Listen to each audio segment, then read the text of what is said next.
Hello everyone. चलिए शुरू करते हैं हम अपनी series that is chapter wise most important MCQs, जिसमें आज हम करने वाले हैं माइक्रो इकोनॉमिक्स का chapter second that is consumer equilibrium. इससे पहले हम माइक्रो का चैप्टर 1 कर चुके हैं और उससे पहले तो हम पूरी की पूरी सीरीज कर चुके हैं माइक्रो इकोनॉमिक्स की ऑलरेडी। तो आज हमें करना है chapter 2 of micro economics that is consumer equilibrium. तो चलिए शुरू करते हैं हम अपना चैप्टर सेकंड कंज्यूमर इक्विलिब्रियम। पहला question, which of this is not a property of indifference curve. तो पहले इंडिफरेंस कर्व के बारे में थोड़ा सा जान लेते हैं, फिर हम देखेंगे इसकी प्रॉपर्टीज क्या होती हैं। एक्स एक्सिस, वाई एक्सिस, 0, ये हो गया हमारा इंडिफरेंस कर्व। ठीक है, इधर हम ले लेते हैं गुड एक्स और इस साइड हम ले लेते हैं गुड वाई। ठीक है, तो ये हमारा बन गया इंडिफरेंस कर्व। अब इंडिफरेंस कर्व का ये जो शेप है, ये शेप होता है कन्वेक्स। क्लियर हुआ इतना? अब इसका पहला पॉइंट पढ़ते हैं। Indifference curve slopes downward. Indifference curve क्या डाउनवर्ड स्लोप कर रहा है? बिल्कुल सही कर रहा है ये तो। Not a property. ठीक है, तो इसमें से कौन सी प्रॉपर्टी नहीं है वो देखते हैं। Indifference curve is a concave to origin.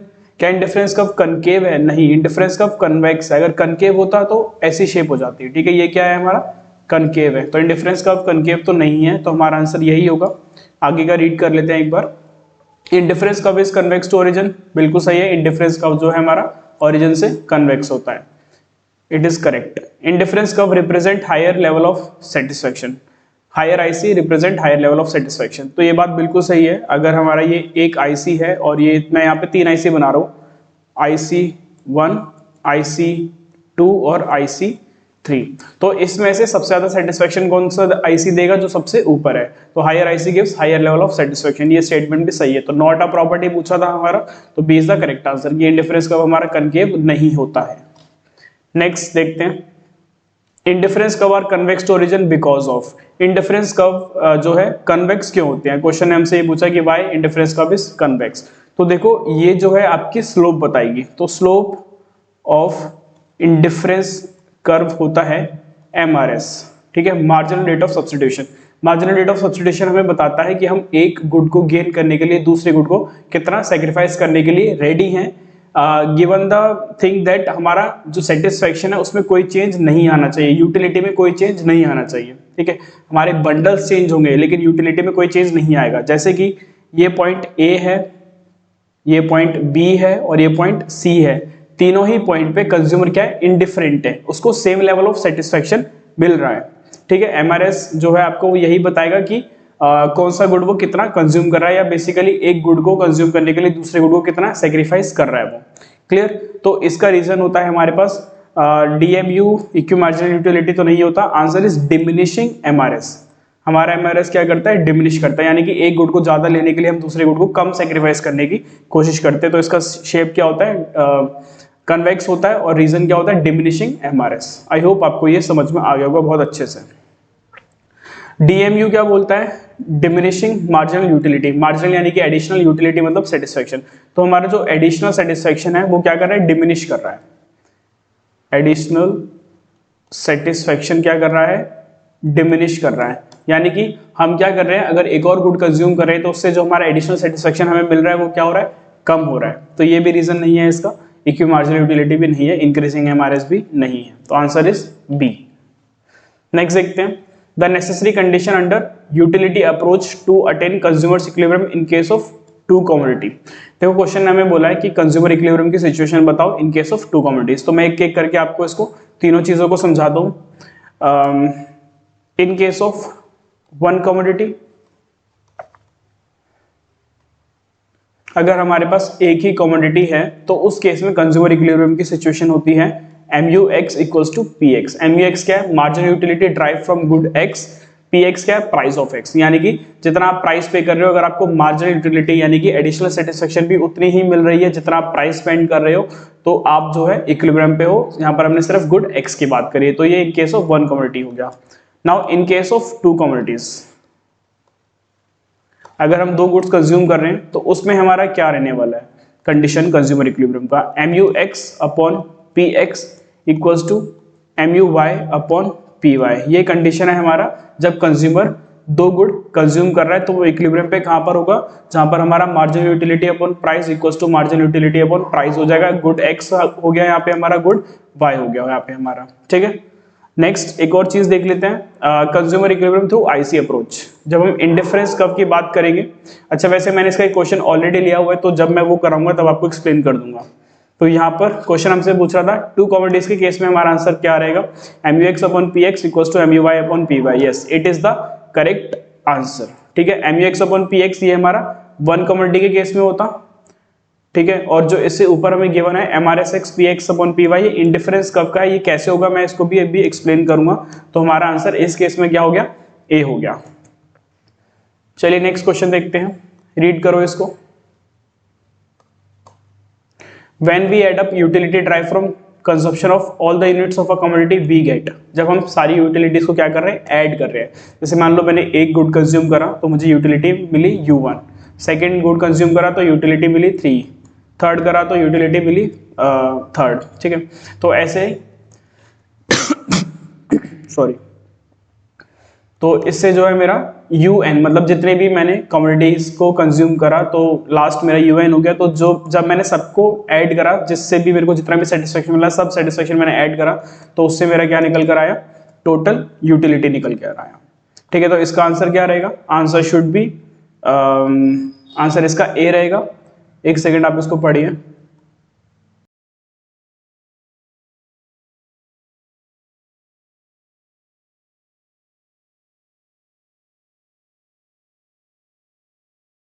हाँ जी, तो आंसर क्या रहा हमारा इसका, टोटल यूटिलिटी यानी कि ए। नेक्स्ट देखते हैं marginal utility. Marginal utility in terms of money is equals to, मतलब मनी के टर्म्स में हम मार्जिनल यूटिलिटी को क्या कहते हैं, it is a marginal utility in utils upon MU of 1 rupee. यही इसका करेक्ट आंसर है। इसका मतलब आपने 1 रुपया खर्च करके आपको कितना सेटिस्फेक्शन मिला, कितना आपको एडिशनल सेटिस्फेक्शन मिला, आपने 1 रुपीज जब स्पेंड करा अपना, तो इसी को हम बोलते हैं marginal utility in terms of money. MU of rupee, MU of utils upon price, ये सब नहीं होता। मार्जिनल यूटिलिटी ऑफ मनी का मतलब क्या है, marginal utility in utils upon MU of 1 rupee. Basically 1 रुपी खर्च करके, एक एडिशनल रुपी खर्च करके आपको कितना एडिशनल सेटिस्फेक्शन मिल रहा है, ये आपका क्या होता है, MUM होता है, ठीक है। नेक्स्ट देखते हैं, answer is A. According to law of DMU, इसका मतलब क्या है हमारा, जो सेटिस्फेक्शन है, जो बेसिकली एडिशनल सेटिस्फेक्शन है, वो क्या कर रहा है, डिक्रीज कर रहा है। From each successive unit decrease, यही पूछा क्वेश्चन है। According to law of DMU, satisfaction obtained from each successive unit, यानी कि जो आप एक एक्स्ट्रा यूनिट कंज्यूम करने वाले हो, उससे जो आपको सेटिस्फेक्शन मिलेगा वो क्या हो जाएगा, डिक्रीज हो जाएगा, कम होना स्टार्ट हो जाएगा। एक एग्जांपल लेते हैं, जब आपने पहला एप्पल खाया तो आपको बहुत सेटिस्फेक्शन मिला, जब आपने सेकंड एप्पल खाया तो आपको सेटिस्फेक्शन तो मिला लेकिन पहले वाले से कम मिला, जब आपने थर्ड एप्पल खाया फिर आपको सेटिस्फेक्शन मिला लेकिन सेकंड वाले से भी कम मिला। तो बेसिकली आप जितना ज्यादा कंजप्शन बढ़ाते जा रहे हो उतना आपका सेटिस्फेक्शन जो है वो कम होता जा रहा है, एडिशनल सेटिस्फेक्शन कम होता जा रहा है, ठीक है। तो आंसर क्या हो जाएगा इसका, बी हो जाएगा। नेक्स्ट क्वेश्चन देखते हैं, रीड करो इसको। इंडिफरेंस मैप क्या होता है, indifference map refers to highest indifference curve, lowest indifference curve, family of indifference curve, none of this. तो मैं एक बार डायग्राम बना देता हूं। इंडिफरेंस कर्व ये हो गया हमारा, ठीक है। इन्होंने हाईएस्ट और लोएस्ट पूछा है तो एक बार बना देते हैं, ठीक है। बेसिकली ये इंटरसेक्ट नहीं करेगा कभी भी, ये इसकी प्रॉपर्टी है, two ICs can never intersect each other. ये क्या है हमारा, लोअर आईसी है, ये है हमारा हायर आईसी, ठीक। क्वेश्चन ने हमसे पूछा कि इंडिफरेंस मैप क्या होता है, तो basically indifference map is a combination of indifference curves. आप इसमें कितने भी इंडिफरेंस कर्व बना दो, ठीक है, सबको मिलाकर जो बनता है उसको हम बोलते हैं फैमिली ऑफ इंडिफरेंस कर्व। तो इंडिफरेंस कर्व या आपका इंडिफरेंस मैप क्या है, सेम चीज है, इंडिफरेंस कर्व या इंडिफरेंस मैप सेम चीज है, family of indifference curves. Next देखते हैं, budget set includes. Budget set में क्या आता है, बजट, पहले तो इक्वेशन ऑफ बजट देख लेते हैं हम, होती क्या है। Equation of budget, price of X into quantity of X plus price of Y into quantity of Y equals to M. ये क्या है, मेरी इक्वेशन है बजट लाइन की। प्राइस ऑफ एक्स क्या है, जितना एक्स का प्राइस है क्वांटिटी ऑफ एक्स हो गया, plus price of Y into quantity of Y equals to M. M क्या है यहाँ पे मेरा, एम इज मनी इनकम। जितना मेरे पास पैसा है वो मैं सारा का सारा क्या कर रहा हूँ, कंज्यूम कर रहा हूँ एक्स और वाई को कंज्यूम यानी कि खरीदने के लिए। तो बजट सेट क्या होता है, कॉम्बिनेशन ऑलरेडी पोजेस्ड, जो मेरे पास सामान है वो क्या मेरा बजट सेट है, नहीं। Combination consumes can not afford, तो जो मैं अफोर्ड नहीं कर सकता तो मेरे बजट सेट में आएगा ही नहीं, ये नहीं होगा। Combination consumer is willing to buy, देखो विलिंग टू बाय में और कैन अफोर्ड में बहुत फर्क है। जैसे कि मैं चाहता हूं, मेरे पास 100 रुपए है, मैं चाहता हूं मुझे 500 रुपए का सामान मिल जाए, ठीक है। इनकम मेरी कितनी है, 100 रुपए मैं खर्च करना चाहता हूं 500 रुपए, तो क्या पॉसिबल है, क्या ऐसा पॉसिबल है, नहीं। तो इसका मतलब जो मैं विलिंग टू बाय हूं वो मेरा बजट सेट में नहीं आएगा, ठीक है। कॉम्बिनेशंस कंज्यूमर्स कैन अफोर्ड, ये बिल्कुल सही आंसर है। बजट सेट मेरा बताता है कि कितने कॉम्बिनेशंस जो है मैं अफोर्ड कर सकता हूं, क्लियर, ये हो जाएगा मेरा बजट सेट। नेक्स्ट देखते हैं, indifference curves are concave, convex, upward sloping. क्या हमारा इंडिफरेंस कर्व कनकेव यानी कि ऐसा होता है, कन्वेक्स यानी कि ऐसा, straight line upward sloping straight line, upward sloping straight line यानी कि ऐसा। तो आपको पता ही है, इसमें तो कुछ ज्यादा है नहीं। तो इंडिफरेंस कर्व क्या होता है हमारा, कन्वेक्स टू ओरिजिन होता है, तो आंसर हो जाएगा इसका बी। ये तो अगर हम कनकेव की बात करें ना, ये पीपीसी होता है, ठीक है, ये मैंने आपको पिछले लेक्चर में बताया हुआ है, माइक्रो के देख लेना। और ये तो हमारा सप्लाई कर्व होता है, ठीक है, जो भी है समझ लेना इसको अच्छे से। Condition for consumer equilibrium indifference curve, हाँ जी, तो ये कौन सी कंडीशन है बताओ, है तो कंज्यूमर इक्विलिब्रियम की, क्या ये 1 कमोडिटी है, 2 कमोडिटी है या इंडिफरेंस कर्व है, बिल्कुल सही। अभी हम पीछे बढ़ के आए हैं, ये है हमारा 1 कमोडिटी केस, ठीक है, ये वाला जो है ये है हमारा 2 कमोडिटी केस, और जो तीसरा आपको दे रखा है ये है हमारा इंडिफरेंस कर्व अप्रोच से हमारा यही आंसर आएगा कंज्यूमर इक्विलिब्रियम का, ठीक है। तो इसको एक बार थोड़ा समझ लेते हैं, M U X equals to M U Y, ये कोई कंडीशन नहीं है, मतलब जो एडिशनल सेटिस्फेक्शन आपको ए से मिल रहा है equals to additional satisfaction Y से मिल रहा है, ये किसी भी केस का कंडीशन नहीं है। तो एक बार इसको समझते हैं, हमारा आंसर तो हमें पता है कि सी ही है, ठीक है, लेकिन सी क्यों है एक बार देखते हैं। कंज्यूमर इक्विलिब्रियम निकालना है हमें इंडिफरेंस कर्व अप्रोच से।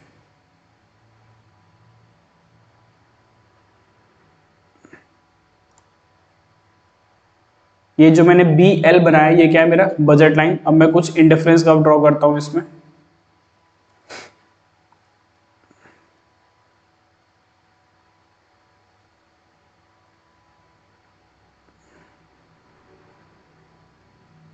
ये हो गया मेरा IC1, IC2, IC3। देखो ये 3 कंडीशन मतलब 3 इंडिफरेंस कर्व है, इसमें से कंज्यूमर इक्विलिब्रियम पे कौन सा, IC1 पे, IC2 पे या IC3 पे। देखो जहां पर इंडिफरेंस कर्व बजट लाइन के टेंजेंट होगा वहां पर क्या हो जाएगा, कंज्यूमर इक्विलिब्रियम पर हो जाएगा, ठीक है। तो ये जो पॉइंट ई ले लेते हैं इसको, इस पॉइंट पर क्या है, कंज्यूमर इक्विलिब्रियम है। मैंने क्या बोला, जहां पर IC is tangent to budget line, indifference curve जहां पर बजट लाइन के टेंजेंट हो जाएगा। टेंजेंट मतलब बेसिकली जो उसको टच करते हुए जा रहा होगा। अगर मैं इसको जूम करता हूं, ठीक है, अगर मैं इसको जूम करता हूं तो ऐसे बनेगा, ये मेरा वो पॉइंट हो गया और ये वाला पॉइंट हो गया मेरा E, ठीक है। तो क्या कर रहा है, आईसी इसको इंटरसेक्ट नहीं कर रहा, सिर्फ छूते हुए जा रहा है। तो जहां पर उसको टच कर रहा है बेसिकली वो क्या है, पॉइंट ऑफ टेंजेंसी है, और कंज्यूमर जो है यहीं पर इक्विलिब्रियम पर होगा। तो बेसिकली यहां पर क्या है, slope of indifference curve equals to slope of budget line at this particular point E. क्या है, slope of indifference curve equal है किसके, स्लोप ऑफ बजट लाइन के।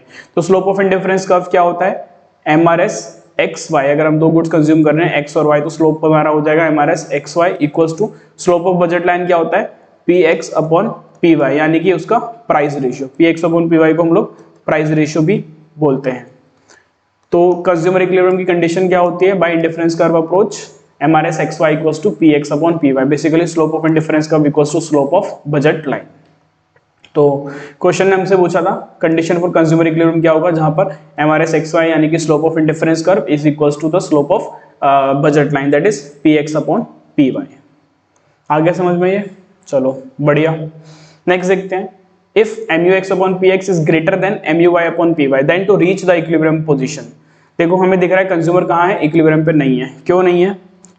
क्योंकि केस हमें ये वाला दे रखा है,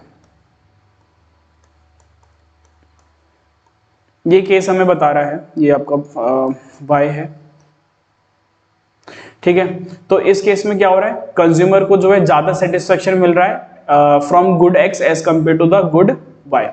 दिख रहा है ना आपको ये वाला साइन, ये वाला साइन। तो इससे क्या है, कंज्यूमर को जो है ज्यादा सेटिस्फेक्शन मिल रहा है in case of good X as compare to the good Y। तो अब हमें कंज्यूमर को इक्विलिब्रियम पे पहुंचाना है। इसका मतलब क्या है, इसका मतलब ये है कि हमें अगर इक्विलिब्रियम पे पहुंचना है तो ये कंडीशन पूरी होनी चाहिए। बेसिकली इसको इक्वल करना है। तो कैसे इक्वल करें, देखो जिस गुड से आपको ज्यादा सेटिस्फेक्शन मिल रहा है आप वही गुड ज्यादा कंज्यूम करोगे। तो X से आपको ज्यादा सेटिस्फेक्शन मिल रहा है तो आप X को जो है ज्यादा कंज्यूम करोगे। तो जब आपने X की कंजप्शन बढ़ाई तो आपको जो है लॉ ऑफ डीएमयू क्या कहेगा कि आप कंजप्शन तो बढ़ा रहे हो लेकिन आपका सेटिस्फेक्शन क्या हो जाएगा, कम हो जाएगा। तो कंज्यूमर जो है X को तब तक कंज्यूम करता रहेगा जब तक उसका सेटिस्फेक्शन गुड X का सेटिस्फेक्शन गुड Y के इक्वल नहीं हो जाएगा, ठीक है। तो इस केस में क्या रहेगा, कंज्यूमर जो है बाय क्या करेगा, buy more X and less Y, ठीक है। गुड X जो है वो ज्यादा कंज्यूम करेगा और गुड Y जो है वो कम कंज्यूम करेगा क्योंकि X से उसको ज्यादा सेटिस्फेक्शन मिल रहा है। तो आंसर क्या रहेगा इसका, more of X and less of Y, ठीक है। Answer is by more of X and less of Y। बाकी जो तीनों हैं ये आपके गलत हैं। Answer is C।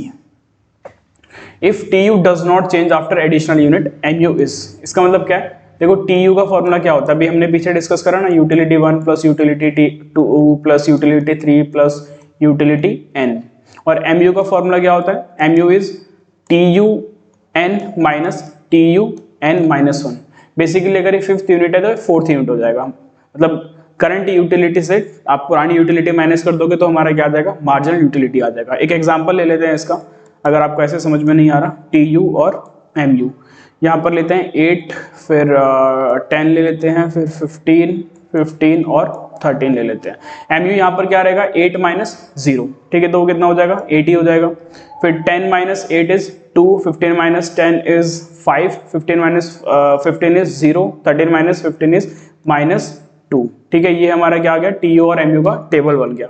अब क्वेश्चन ने बोला है कि if TU does not change, तो कौन सा पॉइंट है, ये वाला। दोनों पॉइंट पर क्या है, TU चेंज नहीं हो रहा है, पहले भी 15 था और अभी भी 15 है। तो क्वेश्चन पूछ रहा है कि MU क्या रहेगा। तो जब TU चेंज नहीं हो रहा तो हमारा MU कितना आ रहा है, 0 आ रहा है। तो इसका आंसर क्या रहेगा, A। क्लियर। जैसे मान लो ये फर्स्ट यूनिट है, सेकंड है, third, fourth, fifth. Third unit जब आपने कंज्यूम करा तो आपका टोटल यूटिलिटी 15 था। फोर्थ आपने कंज्यूम करा तो आपका टोटल यूटिलिटी आया इतना, 1 सेकेंड।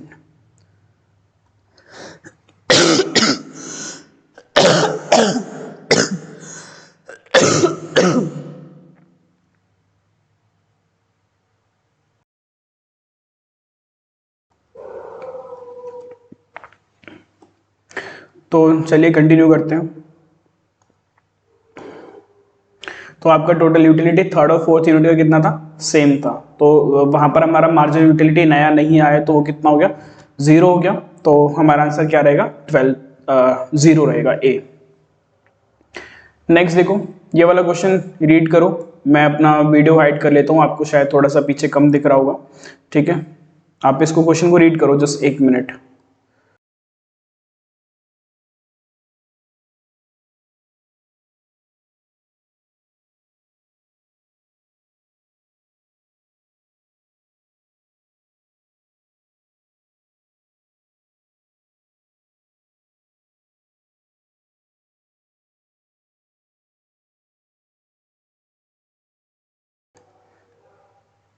मैं कैमरा ऑफ ही रखता हूँ।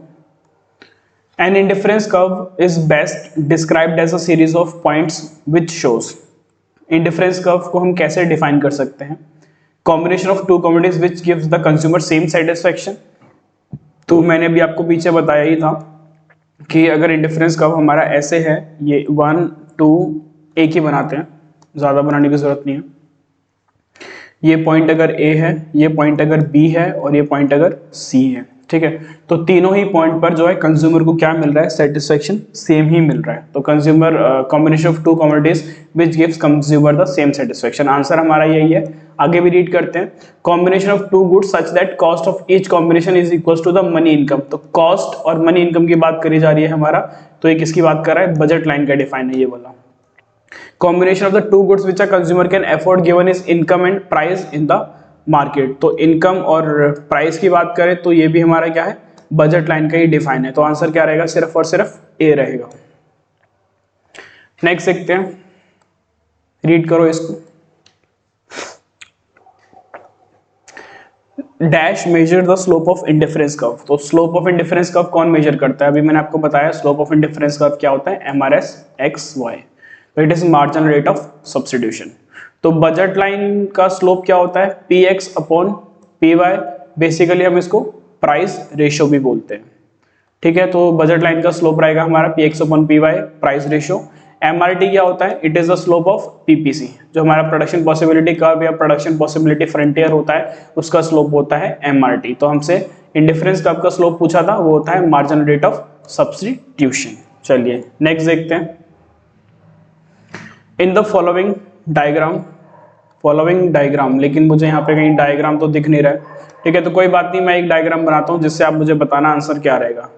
बजट लाइन के बारे में क्वेश्चन है, in the following diagram of budget line point D represent. तो अगर मैं एक बजट लाइन बनाता हूँ ये, ठीक है, ये हो गया मेरा B और ये हो गया मेरा L। अगर मैं एक पॉइंट बनाता हूँ यहाँ पर D, ठीक है, तो D क्या रिप्रेजेंट कर रहा है, bundle which cost equal to money income. आप इसको रीड करो और मुझे बताओ कि इसका करेक्ट आंसर क्या है।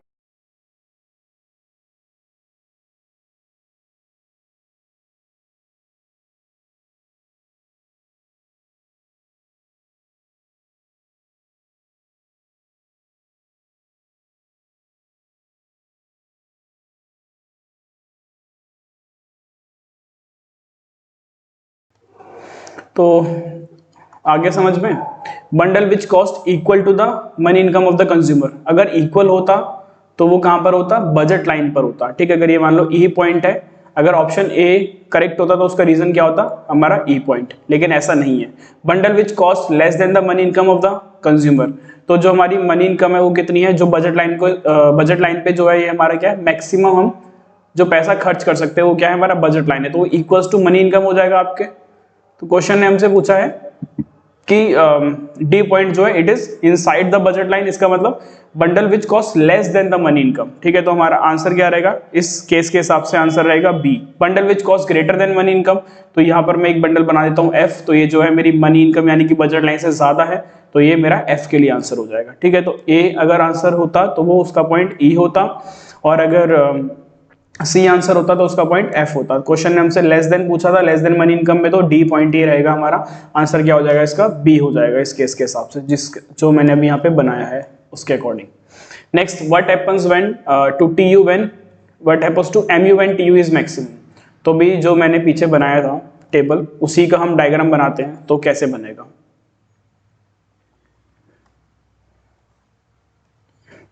ठीक है, TU हमारा क्या करता है, पहले इंक्रीजिंग रेट से इंक्रीज करता है, फिर जो है डिक्रीजिंग रेट से इंक्रीज करता है, और फाइनली जो है मैक्सिमम होके फॉल करना स्टार्ट कर देता है। तो ये पॉइंट है जहां पर मान लो जो मैंने पिछले केस में 15 और 15 लिए थे, 2 पॉइंट, क्योंकि सेम है, कांस्टेंट रहेगा यहाँ पे। तो जो पॉइंट मैक्सिमम है वहां से मैं एक स्ट्रेट लाइन ड्रॉ करता हूँ नीचे की तरफ, ठीक है। और यहाँ पे जहां पर हमारा TU मैक्सिमम होता है वहां पर MU कितना होता है, 0। अभी मैंने पीछे डायग्राम बनाया था, उसमें आपको समझ में आ गया होगा।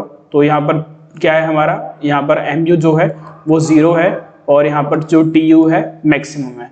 इस पॉइंट को हम क्या बोलते हैं, इसको हम बोलते हैं पॉइंट ऑफ सैचुरेशन, ठीक है, सैचुरेशन भी बोलते हैं, और इसी को हम लोग पॉइंट ऑफ सैटिटी भी बोलते हैं, जहां पर TU आपका मैक्सिमम होता है और MU आपका क्या होता है, 0 होता है।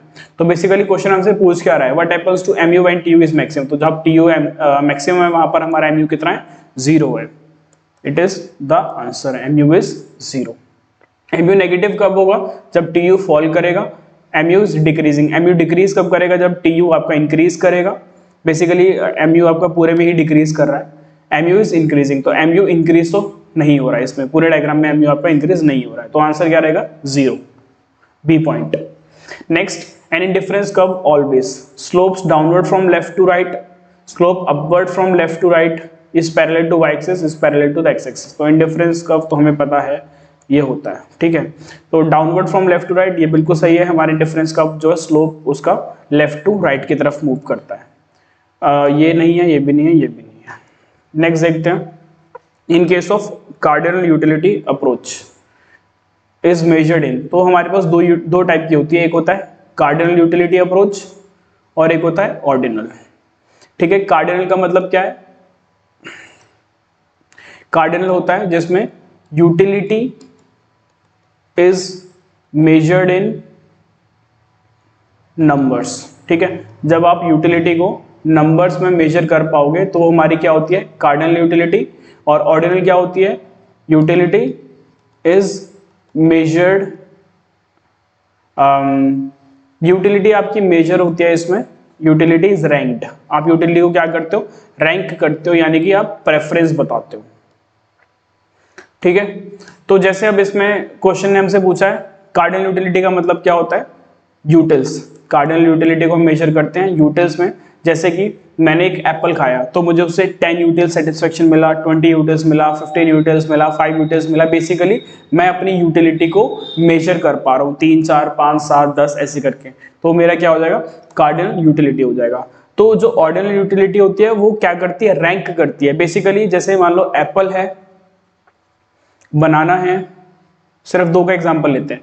तो अगर मैं एप्पल प्रेफर करता हूं as compare to the banana, तो मैं एप्पल को रैंक 1 दे दूंगा और बनाना को रैंक 2 दे दूंगा, ठीक है। तो यहां पर मैं रैंकिंग कर रहा हूं। तो जब रैंकिंग करते हैं तो उसको हम लोग ऑर्डिनल यूटिलिटी बोलते हैं, cardinal when it is measured in terms of numbers, ठीक है। और इसका जो हम यूटिल्स को मेजर करते हैं वो यूटिलिटी को मेजर करते हैं हम यूटिल्स में, ठीक है।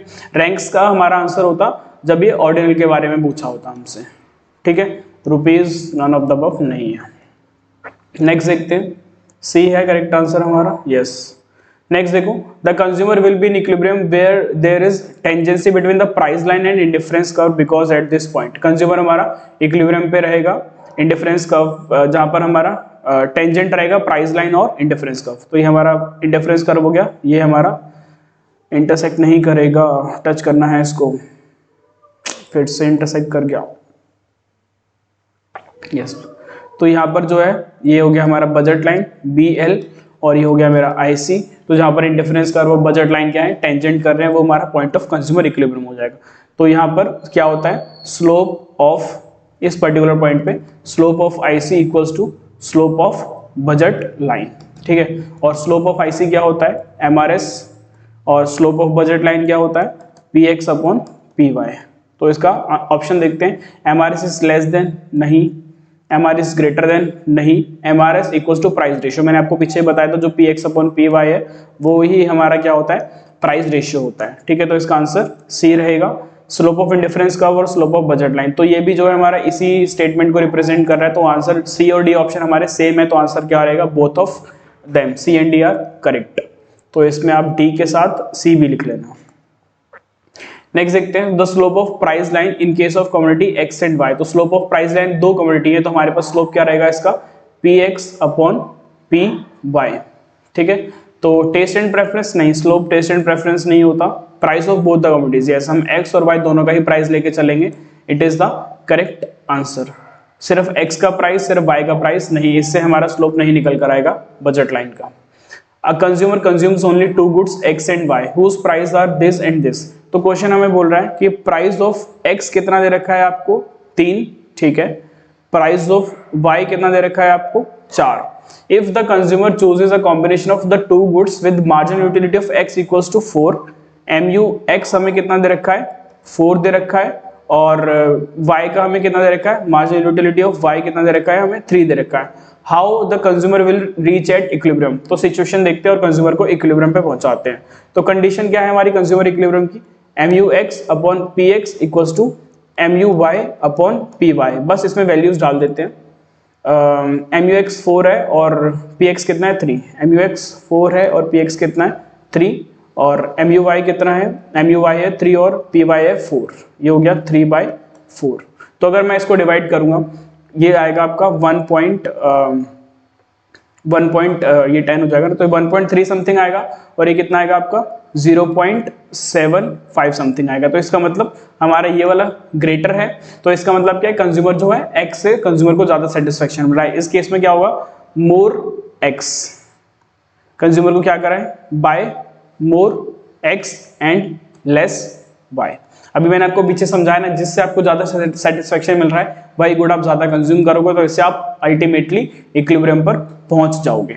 तो क्वेश्चन देखते हैं एक बार, इक्विलिब्रियम पे रीच करने के लिए क्या करें, buy more unit of both X and Y, नहीं, buy more unit of Y, नहीं, buy more unit of X, yes correct. तो हमें क्या करना पड़ेगा, एक्स को ज्यादा कंज्यूम करना पड़ेगा इक्विलिब्रियम पर पहुंचने के लिए। तो आंसर क्या रहेगा आपका, C, yes C is the correct answer. Next देखते हैं, budget line shows possible combination of two goods that a consumer can buy by spending his entire income at given prices। इसका मतलब क्या है, जो भी उसके पास गुड्स हैं, दो गुड्स हैं, उस पर वो सारा का सारा पैसा खर्च कर रहा है, इक्वल्स टू एम हो जाएगा, इसीलिए इक्वल है क्योंकि वो सारा पैसा खर्च कर रहा है। तो ये बजट लाइन बिल्कुल सही है स्टेटमेंट ये। Possible combination of two goods which cost less than और इक्वल टू, लेस देन और इक्वल टू मतलब क्वेश्चन ये बोल रहा है, इक्वेशन ऑफ बजट लाइन में लेस देन और equal to money income, less than और इक्वल्स टू मनी इनकम, ये हमारा अभी मैं आपको बताता हूँ ये आंसर नहीं है, क्यों नहीं है। Possible combination of two goods among which the consumer is indifference, तो ये तो आईसी हो जाता है ना, जब कंज्यूमर इंडिफरेंट होता है, आईसी पर जितने भी पॉइंट हैं एबीसीडी सब में कंज्यूमर क्या है, इंडिफरेंट है, कोई भी चूज कर सकता है, उसको सेम सेटिस्फेक्शन मिलेगा सारे बंडल से। ऑल ऑफ दिस नहीं, ये भी नहीं। तो ये जो है ना आपका बेसिकली ये पॉइंट है आपका, आपको डायग्राम दिख रहा है ना ये जो मैंने बनाया, ठीक है। तो ये हो जाएगा पॉइंट आपका बी और एल, इस पे जितने भी पॉइंट है ए बी सी डी, ये सारे क्या हैं आपके इस कॉम्बिनेशन में आ जाएंगे सारे, ठीक है। लेकिन जो पॉइंट अगर मैं यहाँ पर लेता हूँ, डी पॉइंट लेता हूँ यहाँ पे, ठीक है, ये वाला क्या है मेरा, इस पॉइंट को रिप्रेजेंट करा, इट इज लेस देन, तो ये जो है मेरा क्या है, बजट सेट है, ठीक है। क्वेश्चन ने हमसे क्या पूछा है, बजट लाइन के बारे में पूछा है, तो बजट लाइन तो यही है, बजट लाइन बी और एल वाली, तो यहाँ पर तो सारा का सारा पैसा खर्च करना पड़ेगा। क्वेश्चन अगर बजट सेट पूछता तो इसके अंदर के जितने भी पॉइंट्स है, इसके बाहर के जितने भी पॉइंट्स है, वो सब हमारे बजट सेट में आ जाते हैं। लेकिन बजट लाइन पूछा है तो इसका मतलब सारा का सारा पैसा खर्च करना पड़ेगा, तो इस हिसाब से हमारा आंसर क्या रहेगा, ए रहेगा, बी नहीं रहेगा, ठीक है। नेक्स्ट देखते हैं, Molly drives total utility of 10 utils after having 4 mangoes। अच्छा, मोली ने जब 4 मैंगोज लिए तो उसको TU कितना मिला, TU मिला 10, ठीक है। ये क्वांटिटी लिख लेते हैं यहाँ पे, थोड़ा राइटिंग सही करी जाए। तो जब क्वांटिटी 4 है तब टोटल यूटिलिटी कितना है, 10 है, and total utility on consuming 5 mangoes is 9। तो जब उसने 5 मैंगो कंज्यूम करे तो उसका टोटल यूटिलिटी कितना हो गया, 9 हो गया। What is our marginal utility after the 5th mango, 5th mango consume करने के बाद उसकी मार्जिनल यूटिलिटी क्या रही। देखो यहाँ पे हम निकाल नहीं पाएंगे क्योंकि मुझे इससे पहले का नहीं पता, यहाँ पर हम निकाल देंगे तो यहाँ पर कितना हो जाएगा, -1, क्योंकि हमने क्या करा 9 - 10, तो MU कितना आ गया, -1, तो हमारा आंसर क्या रहेगा, सी, -1 यूटिल। नेक्स्ट देखते हैं, एज पर ऑर्डिनल अप्रोच। देखो घबराने की जरूरत नहीं है, आप सोच रहे हो कि आंसर माइनस में कैसे आ गया, अगर माइनस में कैसे आया ये सोच रहे हो तो इसका मतलब आपने ये जो मैंने डायग्राम बनाया था TU MU का, उसमें आपने ध्यान नहीं दिया। MU क्या जा रहा है हमारा, नेगेटिव जा रहा है ना MU, क्लियर। और जो मैंने इससे पहले एक केस जो स्केड्यूल बनाया था उस पर भी आपने ध्यान नहीं दिया, यहाँ पर भी हमारा क्या जा रहा है, MU -2 जा रहा है, तो बेसिकली MU हमारा नेगेटिव में जा सकता है, कोई बहुत बड़ी बात है नहीं। नेक्स्ट देखते हैं, as per ordinal approach measurement of utility is not possible. तो भी मैंने बताया था ऑर्डिनल में हम क्या करते हैं, रैंकिंग करते हैं, प्रेफरेंस बताते हैं अपनी कि भैया मुझे एप्पल पसंद है बर्गर से ज़्यादा पसंद है मुझे पिज़्ज़ा से ज़्यादा पसंद है मुझे चॉकलेट से ज़्यादा मुझे पसंद है व्हाटएवर यू कैन से। तो बेसिकली हम क्या कर रहे हैं, रैंकिंग बता रहे हैं, ठीक है। Measurement of utility is not possible through money, नहीं। Measurement of utility is possible but it can not be ranked, नहीं भैया ये तो हमारा रैंक्ड ही तो करते हैं हम, तो ये गलत हो जाएगा। Measurement of utility is not possible in cardinal numbers but it can be ranked, yes. हम इसको कार्डिनल नंबर मतलब हम 10 यूटिल्स 20 यूटिल्स ऐसे नहीं बोल सकते, हम सिर्फ रैंक कर सकते हैं कि मुझे ये चीज़ ज़्यादा पसंद है। तो यही हमारा डिफाइन है किसका, ऑर्डिनल यूटिलिटी का। Ordinal utility is the utility expressed in ranks, ये भी सही है। Measurement of utility is not possible in cardinal numbers but it can be ranked, यही है। Ordinal utility is utility expressed in ranks. तो सी और D दोनों इसके करेक्ट आंसर है। ठीक है, सी गिवन है यहाँ पे, डी भी जो है करेक्ट आंसर है।